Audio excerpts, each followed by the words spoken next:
মাছের ঝাল ধুয়ে নুন হলুদ মাখিয়ে নিয়েছি। ছোট মিডিয়াম সাইজের আলু কেটে নিয়েছি।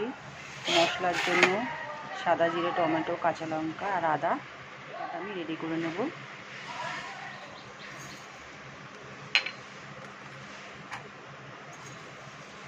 কড়াইতে তেল দিয়ে দিচ্ছি। এবার মাছগুলো আমি হালকা করে ভেজে নেব। মাছগুলো সব ভাজা হয়ে গেছে।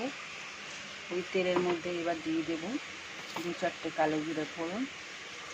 তার মধ্যে দিয়ে দেবো আলু। দেখো পরিমাণ মতন নুন দিয়ে দেবো। তারপর দিয়ে দেবো মশলাটা করে রেখেছিলাম, মশলাটা দিয়ে দেবো। টমেটো কুচি আর দিয়ে দেবো পরিমাণ মতন হলুদ দিয়ে ভালো করে কষিয়ে মশলাটা ভালো করে কষাতে হবে।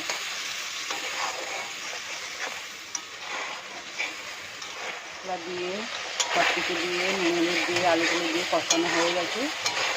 ভালো করে কষিয়ে নিয়েছি। সামান্য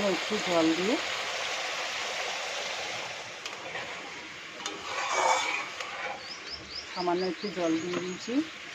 এবারে ঢেকে দেবো। গ্যাসটাকে লো ফ্লেমে দিয়ে ঢেকে রাখবো। দেখো ঝোলটা ফুটে গেছে। এবার মাছগুলো দিয়ে দেবো।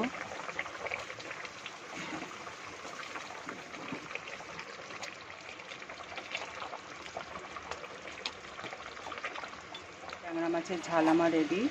এবার গ্যাসটাকে অফ করে নামিয়ে নেব। দেখো নামিয়ে নিলাম।